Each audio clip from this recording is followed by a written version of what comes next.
Hello दोस्तों, Bharat updates channel में आपका स्वागत है।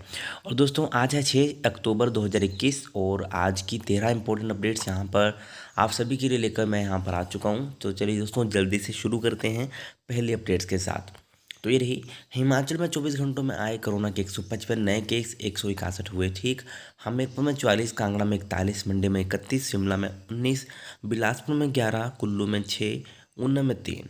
तो दोस्तों कुल संक्रमितों की बात करें कि कुल संक्रमितों की संख्या कितनी है, तो 2,19,746 और एक्टिव केस हैं 1400 और अब तक जो है 2,14,657 ठीक हो चुके हैं। ओके दोस्तों, ये है कोविड-19 की ऑफिशियल अपडेट। और अभी तक अगर आपने टेलीग्राम चैनल के ऊपर ज्वाइन नहीं किया है तो वहाँ पर भी आप ज्वाइन कर सकते हो।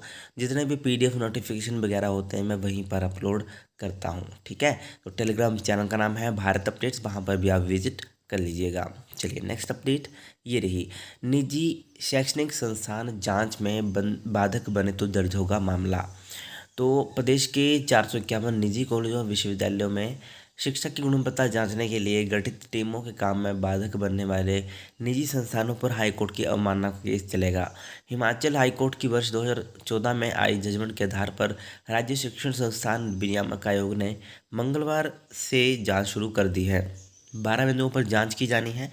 कुछ संस्थानों पर पैसा लेकर विद्यार्थियों को नकल करवाने और विद्यार्थियों से निजी कार्य करवाने का आरोप भी है। जांच के लिए आयोग की टीम प्रदेश के दौरे पर निकल गई है। जांच टीम से शिक्षा विभाग से सेवानिवृत्त अधिकारियों को शामिल किया गया है। ओके, तो दोस्तों टीचिंग प्रैक्टिस सर्टिफिकेट देने के लिए मांग लिए 1,000 रुपये।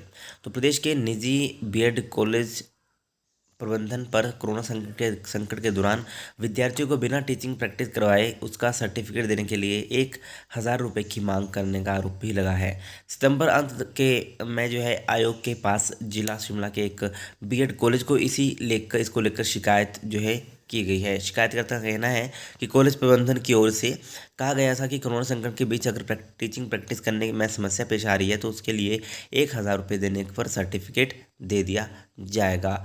फर्जी डिग्री मामले में हाईकोर्ट के आदेशों पर फोरेंसिक ऑडिट शुरू। चलिए दोस्तों नेक्स्ट अपडेट पूरा पढ़ना चाहो तो यहाँ पे पढ़ सकते हो।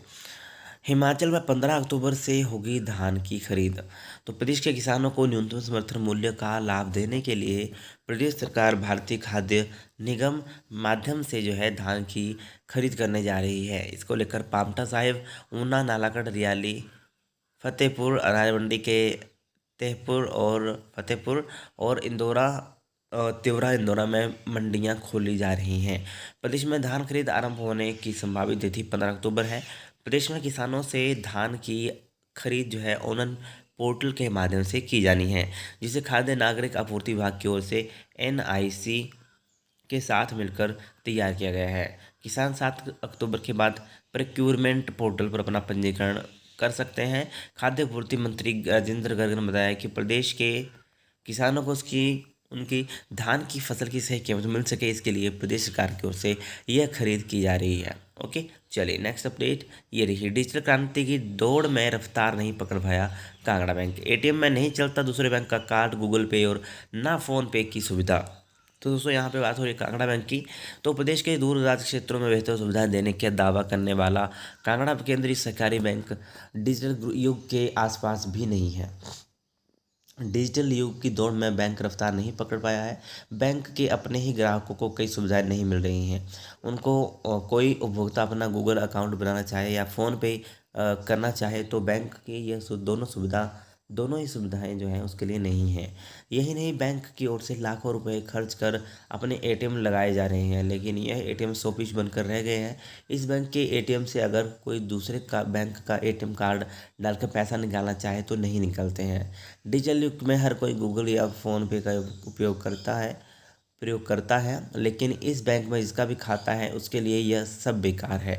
क्षेत्र के अजय मेहरा तो ये सब इन लोगों ने कहना है कि यदि ये किसी अन्य बैंक के एटीएम कार्ड से सहकारी बैंक के एटीएम से पैसे निकालना चाहे तो पैसे नहीं निकलते हैं। हालांकि बैंक ने इस साल 4 करोड़ का लाभांश कमाया है, फिर भी बैंक कई सुविधाएं देने में पिछड़ गया है। तो ये दोस्तों यहाँ पे अपडेट है, ठीक है। चलिए नेक्स्ट अपडेट ये रही, विश्वविद्यालय जल्द खोले लाइब्रेरी एबीवीपी। तो अखिल भारतीय विद्यार्थी परिषद की हिमाचल विश्वविद्यालय इकाई ने पुस्तकालय प्रभारी को मांग पत्र सौंपकर विश्वविद्यालय जो है पुस्तकालय को पूरी तरह से खोलने की मांग की है। इकाई अध्यक्ष ने कहा है कि कोविड के कारण सबसे अधिक शिक्षा का क्षेत्र ही प्रभावित हुआ है। अक्टूबर से विश्वविद्यालय बंद है, ऑनलाइन कक्षाएं चल रही हैं। कोविड के कारण प्रतियोगी परीक्षाएं भी कम हुई हैं। ऐसे में अब हालात में सुधार होने पर छात्र अपने डिग्री कोर्स की परीक्षाओं के साथ प्रतियोगी परीक्षाओं के लिए तैयारी करना चाह रहे हैं।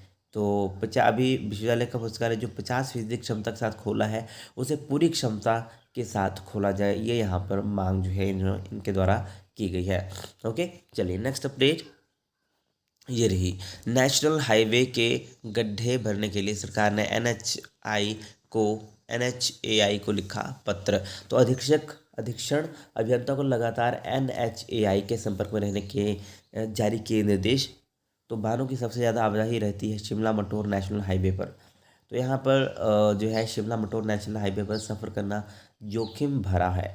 NH के कई जगह टायरिंग उखड़ गई है। सड़क पर गड्ढे पड़ने से जो है वाहन चालक परेशान हो रहे हैं।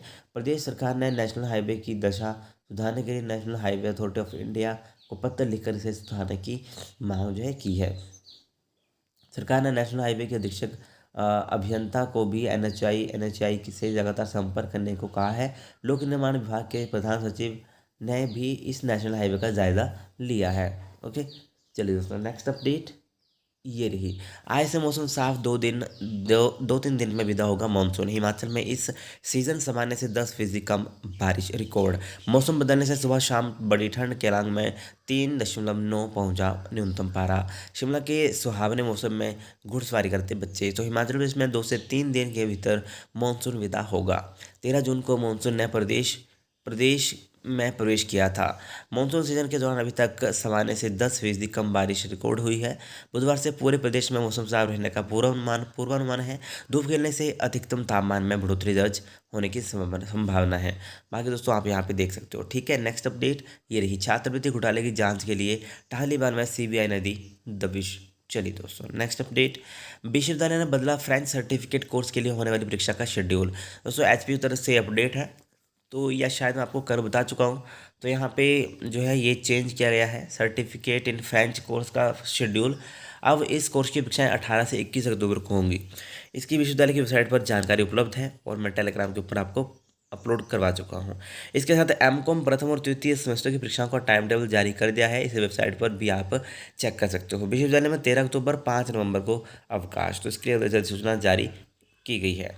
ठीक है, चलिए नेक्स्ट अपडेट।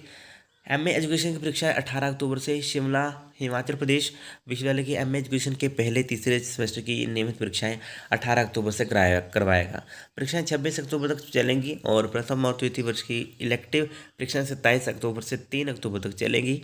विश्वविद्यालय ने परीक्षा संबंधी जानकारी जो है वेबसाइट के ऊपर अपलोड कर दी है और मैंने अपने टेलीग्राम चैनल के ऊपर भी इसको अपलोड किया हुआ है। ठीक है, चलिए नेक्स्ट अपडेट ये रही। काउंसलिंग के लिए विद्यार्थी आज से करेंगे शिक्षण संस्थान का चयन। तो HPTU की दोस्तों ये अपडेट है। BTech सहित अन्य विषयों में दाखिला लेने वाले विद्यार्थियों के लिए काउंसलिंग के दूसरे चरण के लिए 6 से 8 अक्टूबर तक पसंद के शिक्षण संस्थान का ऑनलाइन चयन करना होगा। तकनीकी विश्वविद्यालय के शैक्षणिक अधिष्ठाता शैक्षणिक प्रोफेसर राजेंद्र गुलेरिया ने कहा कि BTech, B pharmacy, M pharmacy, MSc पर्यावरण विज्ञान, PG डिप्लोमा फिजिक्स वाली MSc और PG डिप्लोमा योग में पहले चरण की काउंसलिंग में खाली रही सीटों के लिए दूसरे चरण की काउंसलिंग हो रही है। पहले चरण में खाली रही सीटों का ब्यौरा तकनीकी विश्वविद्यालय की वेबसाइट पर उपलब्ध है। उन्होंने कहा कि दूसरे चरण की ऑनलाइन काउंसलिंग का परिणाम 11 अक्टूबर को घोषित किया जाएगा। 12 से 14 अक्टूबर तक विद्यार्थियों को आवंटित शिक्षण संस्थान में रिपोर्ट करनी होगी। ओके, चलिए नेक्स्ट अपडेट ये रही। अगले सप्ताह से 9वीं से 12वीं की कक्षाएं नियमित लगाने की तैयारी। दोस्तों ये मोस्ट इंपॉर्टेंट अपडेट है। अभी 3 दिन यहाँ पे बुलाए जा रहे हैं छात्र, बट अगले सप्ताह से ये सब नियमित हो सकता है। ठीक है, अभी सप्ताह में 3 दिन ही स्कूलों में बुलाए जा रहे हैं 2 कक्षाओं के विद्यार्थी, बट अगले सप्ताह से ऐसा होता है कि नियमित कक्षाएँ इनकी स्टार्ट हो जाए। ठीक है, चलिए नेक्स्ट अपडेट ये रही। स्कूल शिक्षा बोर्ड 2 बार ही लेगा 9वीं से 12वीं की परीक्षा। आदर्श प्रश्न पत्र तैयार। तो शिक्षा बोर्ड ने विभाजित किया फर्स्ट सेकंड टर्म परीक्षाओं के लिए पाठ्यक्रम।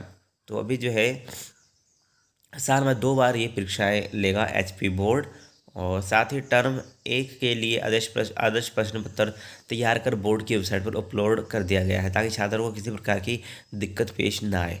दोस्तों ये थी आज की मोस्ट इंपॉर्टेंट अपडेट्स। अभी देख लेते हैं कुछ छूटा तो नहीं यहाँ से।